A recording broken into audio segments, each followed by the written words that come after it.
It's barely been a year since Phil and I got married, and now he's talking about a divorce. I'm not even fighting it at this point because he's a very straightforward person, and if he says he's done, then he means just that. And I don't really blame him. I mean, I deserve everything that is happening to me right now. They say you can't have it all, but I tried to prove them wrong. This post may end up being a bit longer than the usual, but I'll try my best not to bore you guys with unnecessary details. To understand everything, and even where the problem started, I'd have to take you guys back to about 6 years ago. I had just moved to New York and knew absolutely no one there except my boyfriend, as of the time Jake. Jake wasn't much of a boyfriend before my relocation because we were doing long distance, but he was part of the reason for my relocation. I wanted to feel a little independent because back in my hometown, I was just a jobless college graduate, and all I did was run errands for my mom and assist her at the small store she owned. I was hoping Jake would be my escape. We did long distance for over 2 years, but during this time, it never occurred to me that Jake could be broke. He always tried to send me money whenever I asked, and even sometimes when I didn't. But I noticed he didn't like me visiting. I would always pick up at-move fight with him whenever he tried to explain to me why I couldn't come. So when I finally saved enough money for a flight to New York, I told him I was coming anyway, and he could either house me or leave me homeless. I planned on finding a job, but I didn't even realize I'd have to look for one so quickly, because what he was earning was barely enough. At first, I tried to manage. I didn't want him to feel like he wasn't doing enough or trying his best, because he actually was. At least rent was always paid, eventually, and he stocked groceries to the best of his ability. I, on the other hand, played the role of a typical housewife, and it made me feel useless. After some time, I figured I should start looking for that job I'd always wanted, but what I found was not my dream job, but a vacancy for a bar attendant.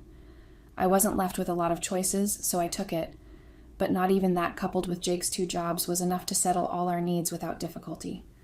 Along the line, I met Phil. Funny, smart, stinking rich, and good-looking guy. More importantly, he picked interest in me. He didn't mind that I was serving drinks at some bar in town. In fact, after the first day we met and got talking, he started frequenting the bar more often. Sometimes he paid for me and not the drink, just so we could sit and talk during my work hours. And of course, no one would say a thing because he was one of our big customers. And before I knew it, I had fallen for him. But right now, I'm not sure if it's him I was drawn to, or just the way he unintentionally flaunted his money. As for Jake, he was still broke, and so was I. We always had very unnecessary fights about very unnecessary stuff, fights I knew we wouldn't be having if only we had money. Because imagine going out on our anniversary and having to purposely not order anything above $100, and that's both our orders combined.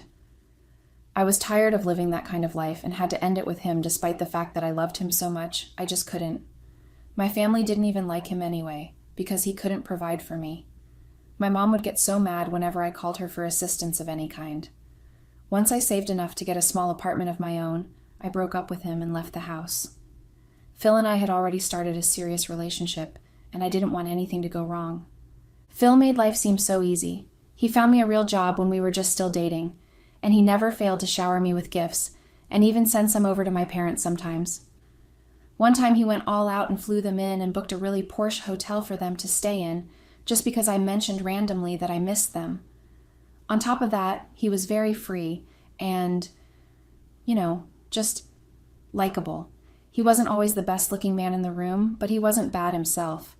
His dad was fond of me, and so he acted very nicely towards me, always wanting me to come over for dinner, or just visit them randomly. His sisters weren't that bad either. I mean, at first his younger sister didn't like me because I was stealing her brother away from her, but eventually I won her over too. His elder sister was chill, but the only problem I had was with his mom, Kate. Kate just didn't like me, always saw me as some kind of gold digger out to harvest her son's riches from the roots. Lucky for her, I'm not that bad, and I actually like to work, especially after what I had to go through with Jake. But she had a problem with that too. She hated me, and she couldn't hide it.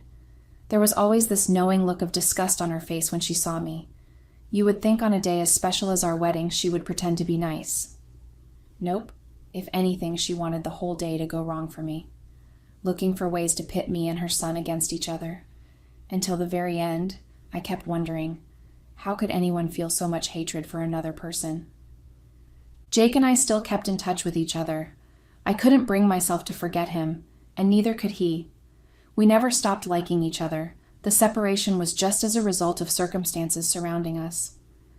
Aside from him being unable to provide for us properly, I guess I kind of assumed I was some kind of burden to him, and he would ultimately be better off without me. Fortunately, he didn't hate me even after I left him for Phil.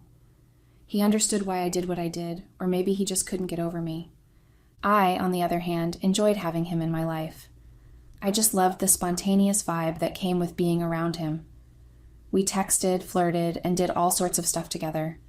And for some reason, it didn't feel wrong at all. If anything, it felt so right. Our affair lasted as long as my marriage. Maybe even more because I never really left him. He found me after I moved out, and I couldn't resist him for long. About 2 weeks before everything spiraled out of control, Kate came visiting. The deal was she'd stay over for the weekend and then leave. But each time the due date came, she'd look for any excuse at all not to leave. Either she had a stomachache or a headache, just anything that could keep her in the house, but wasn't serious enough to land her in the hospital.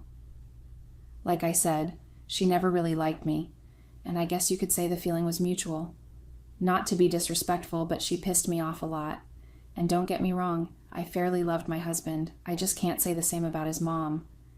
And even while we were dating, she just had this notion that whomever her son ended up with should be the most perfect woman to have walked on earth. And for her, that meant she had to at least be the typical traditional wife who'd always cook and do chores and prioritize her family over her career.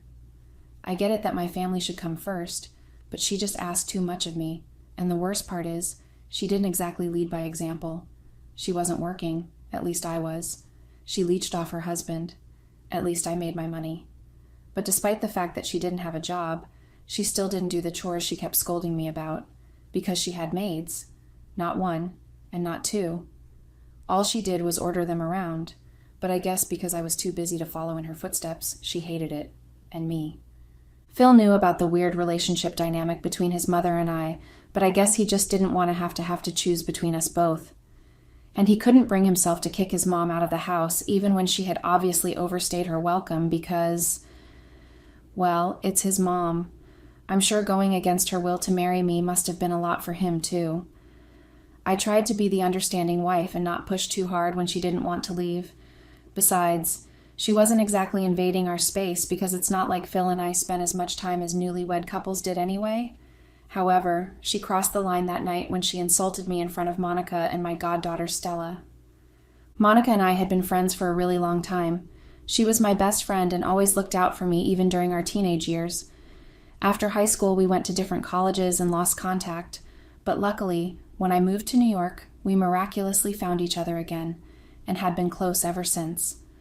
She got married way before me, but unfortunately, she and her husband had a fight that subsequently led to their divorce. But they both had a little girl together, Stella. She used to be my goddaughter, but now that our mom and I aren't on good terms anymore, I don't know if that even still stands. And I really don't get what Monica's so pissed about. I mean, I may have lied to Phil that I was with her a couple of times, but is that enough reason to side with him? I mean, I'm the best friend here, am I not? Anyway, when Monica and her husband were still together, our two families used to have dinner together on Fridays. It became a tradition, and even though they split up, Phil and I insisted she and Stella keep having dinner with us. Monica was a better cook, so we, that is, she and I, agreed she would cook for every Friday dinner. The truth is, cooking had never been among my best qualities, and that's probably why I hated it.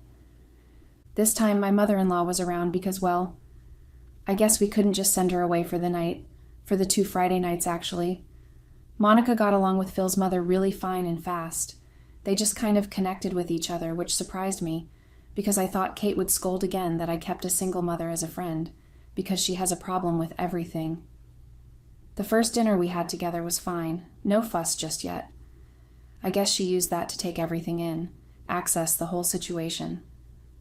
I should have known she'd have something to say about Monica being in the kitchen while I lazied around, but I thought at least she'd have the decency to watch her tongue while the visitors were still around. The next time Monica and her daughter came over, It was like she and Kate were already best of friends. If one saw Kate for the first time then, they couldn't begin to imagine what kind of woman the wench really was, and the whole thing made me kind of jealous. I had tried for over a year to get Kate to like me, all to no avail, but Monica did it effortlessly. I played with my goddaughter in the guest room while Monica and Kate chatted and cooked in the kitchen. When she was done and set the table, we all came down to eat. For the first time since she visited, Phil's mother wasn't frowning or complaining about food that wasn't cooked by her. Even the first time she ate Monica's food, she said it was too spicy, when it actually wasn't. Maybe she was just testing Monica's patience, I don't know. Monica handled it wisely, though. As we finished our meal, we all thanked Monica for the food. That's when Kate decided to mention that I was too busy playing around while the real woman was in the kitchen making food for the family, as it should be. I tried to ignore her that once, and my husband didn't say anything either. He was probably on her side. After dinner, she became much more interested in Monica and her daughter Stella, asking about her ex. And when their divorce would be finalized, she couldn't hide the fact that she wished it was Maniaca who married her son and not me. And if I didn't know Monica well enough, I would have feared she'd steal my marriage away. In the middle of nowhere, Phil's mother said that had I been woman enough to bear her son a child, her granddaughter would have been around the same age as Stella. First off, that's not even logical since Monica got married way before me. But what does she know? This time I wasn't having it. That was our private life, and it was a mutual decision we made not to have kids until we were at least 5 years into our marriage, because I was still building my career, and he was being supportive at the time. Like I said, he even got me that job because he was well connected. Plus, we were just a year into our marriage. It shouldn't have been such a big deal. And Phil knew. He knew that the issue wasn't even that I wasn't capable of having a baby, but I just chose not to. We chose not to. I was already looking for an excuse to get away from my husband and his mother, and the timing couldn't have been more perfect. I didn't have any kids to think of anyway, so I just went into our bedroom, took my car keys, and left the house. On my way, I contemplated texting Jake and telling him I was coming over. I knew he would be so happy because he'd been begging me to visit his new apartment since, forever after he got a new job. A better one this time. But I never really got the time, and I didn't want to risk sleeping over at his and getting caught. But this time, there was nothing else in my head. I just wanted to leave that house and be with someone who really valued me and didn't have a mother who hated me more than she loved her son. The thing with Jake was never so serious.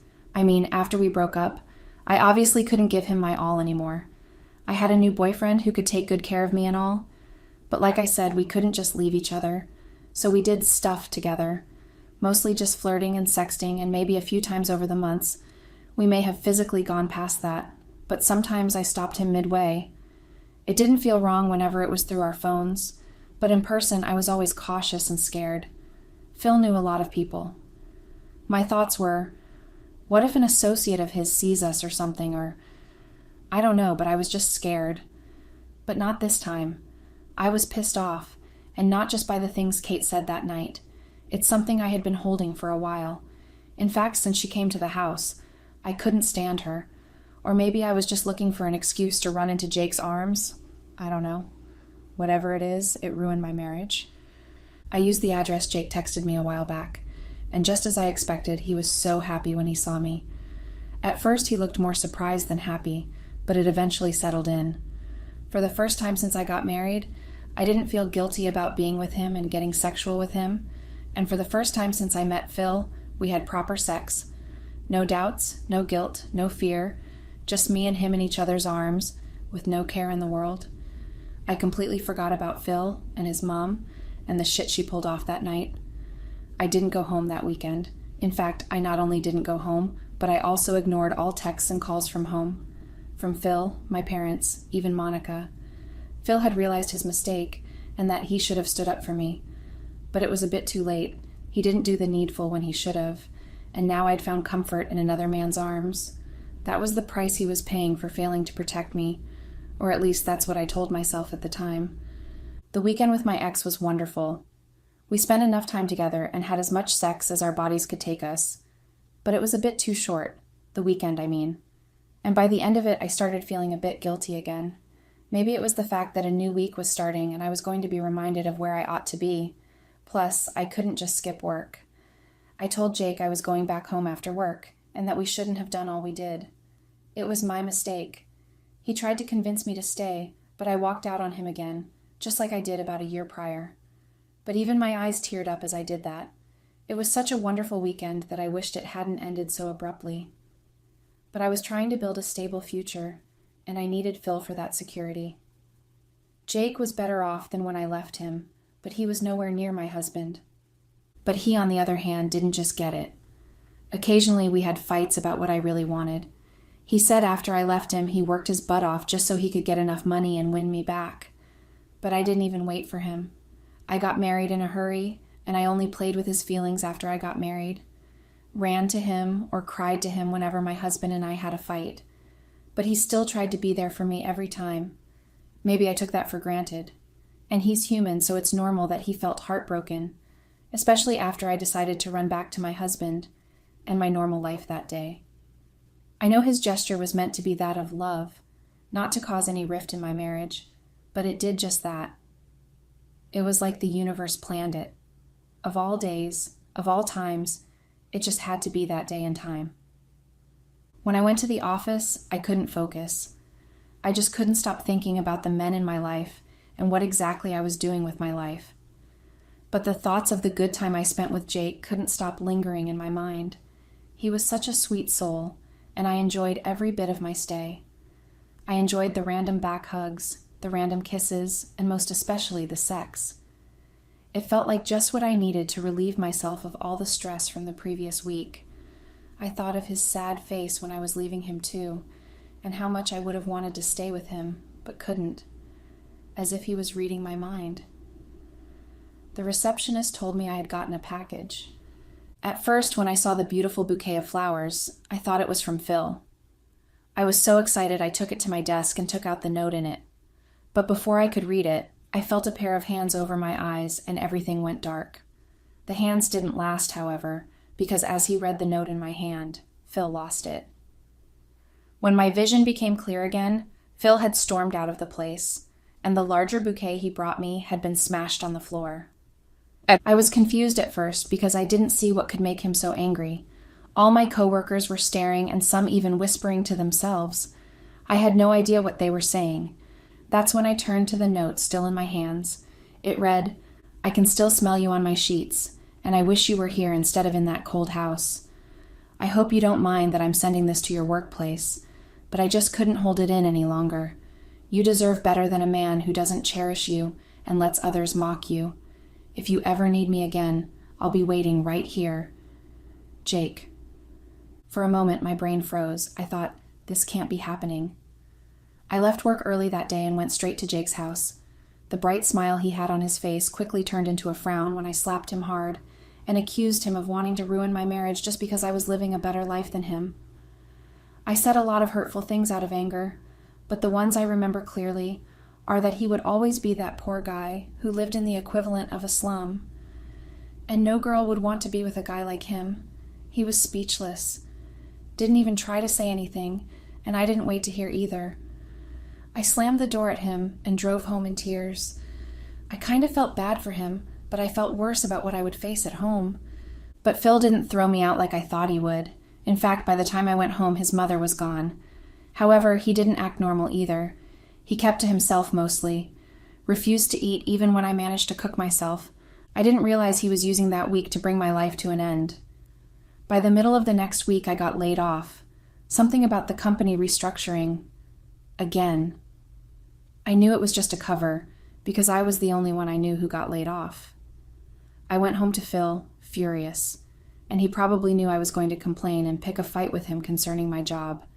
So he waited for me in the living room with divorce papers his lawyers had been working on.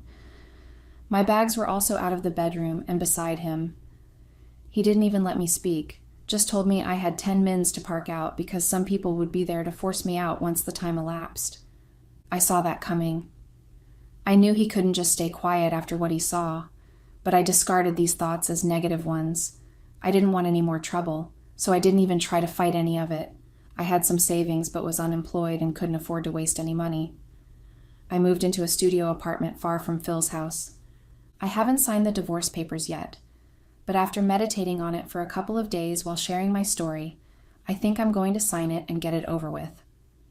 I can imagine Kate's face right now. She must be so happy.